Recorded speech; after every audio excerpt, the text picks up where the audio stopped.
This is the roadside technical information for the 2022 Hummer EV. This information is meant to promote industry best practices by towing and roadside industry professionals. This information is not intended to serve as a substitute for a company's own training, experience, or judgment. It is a viewer's job to evaluate the accuracy of any information found here. The vehicle length is 18 feet and 3/4 of an inch. The vehicle is 7 feet 2 inches wide. With its mirrors, the vehicle is 7 foot 9 inches wide. The vehicle is 6 foot 9 inches tall. Standard ground clearance for the Hummer EV is 10 inches, and in terrain mode, it's 11 3/4 of an inch. Due to the size and weight of this vehicle, medium duty equipment is required. This vehicle's 12-volt battery is located on the passenger side front trunk area. To open the front trunk, you'll need to have the remote key fob within 3 feet of the vehicle to utilize the touchpad in the center of the front fascia. Another option to open the front trunk is to pull the loop located under the dash near the door wall 2 times. This is the best option in a no power situation. To close the hood in a no power situation, place the hands on the front edge and push down firmly. Check to make sure the hood is latched completely, and repeat this step with additional force if necessary. Prior to jump start, please remember these important battery safety items. You should always wear proper eye, face, and hand protection when working near batteries. Battery acid is harmful to skin and clothing. If you get any battery acid on you, rinse immediately with water. Even the fumes from a battery can be harmful. Seek fresh air. Also, paint may be damaged by battery acid. The jump start procedure is as follows. To access the battery under the hood, the left cover needs to be removed. Turn 3 retaining clips counterclockwise. Slide the orange cover to access the positive connection. There's a ground lug located on the frame behind the positive connection. Attach the power cables in the correct order to eliminate a power surge. Attach the positive first, then attach the negative cable. Remove the cables in the correct order, negative first, then the positive cable.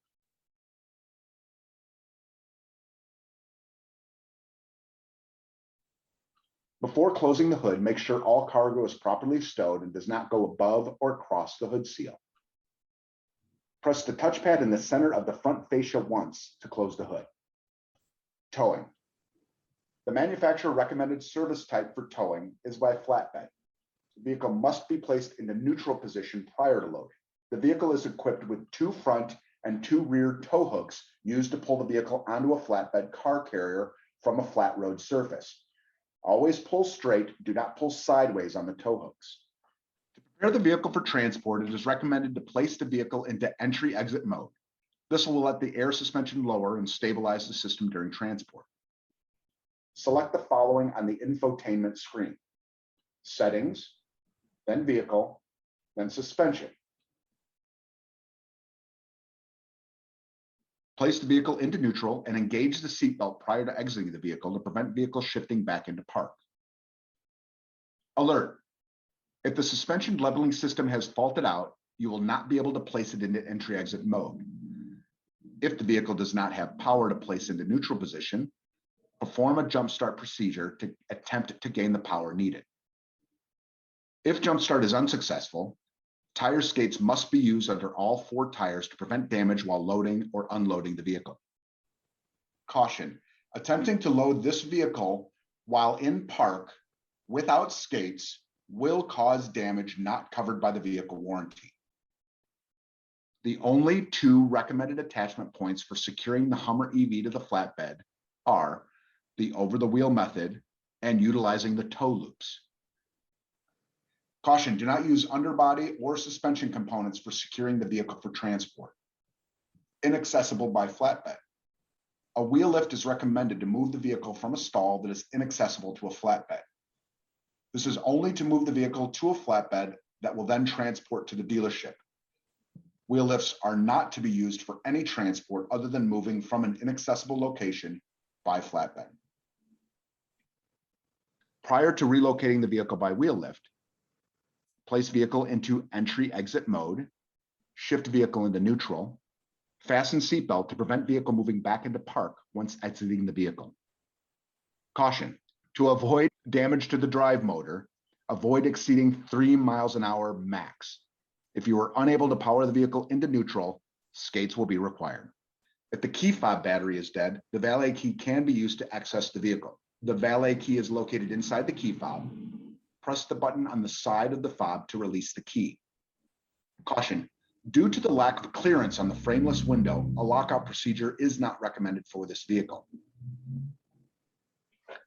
Caution, when the door handle is pulled, the windows on this vehicle index down to provide clearance to open and close the door. When the vehicle's door closes, the window will index back up to the sealed position. If there is a malfunction with the window indexing back up to the locked and sealed position with the door still open, take steps to protect the window from the door frame, and also take steps to protect the interior of the vehicle from weather. Be sure to take photos both prior to and after delivery.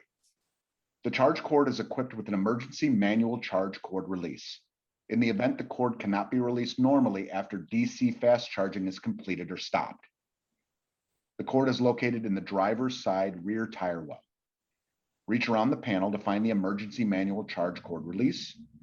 Pull the emergency manual charge cord release handle. The DC charge cord will then release. There are 4 dedicated lift points under this vehicle on the outside frame rails.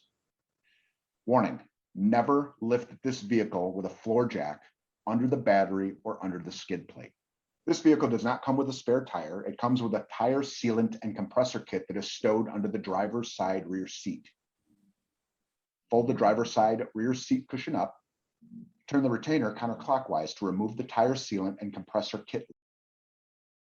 Check the tire sealant expiration date on the tire sealant canister. Remove the tire sealant canister and compressor from storage location. Remove the air-only hose and power plug. Remove the cap from the sealant canister inlet valve by turning counterclockwise. Attach the air-only hose to the sealant canister inlet valve by turning it clockwise until tight. Remove the valve stem cap from the flat tire by turning it counterclockwise. Attach the sealant air hose to the tire valve stem by turning it clockwise until finger tight. Plug the power plug into the accessory power outlet in the vehicle. The vehicle must be running while using the air compressor. Press the on-off button to turn the tire sealant and compressor kit on. Inflate the tire to the recommended inflation pressure using the pressure gauge. Press the on-off button to turn the tire sealant and compressor kit off. The tire is not sealed and will continue to leak air until the vehicle is driven and the sealant is distributed in the tire. Return the air-only hose and power plug back to their original storage location. If the flat tire was able to inflate to the recommended inflation pressure, remove the maximum speed label from the sealant canister and place it on the steering wheel. Immediately drive the vehicle 8 kilometers or 5 miles to distribute the sealant in the tire. Tire sealant procedure is only a temporary fix. Take the vehicle to an authorized dealer within 161 kilometers or 100 miles of driving to have the tire repaired or replaced. And if you have any questions for Allstate Roadside, as always, please write to us at arseducate@allstate.com.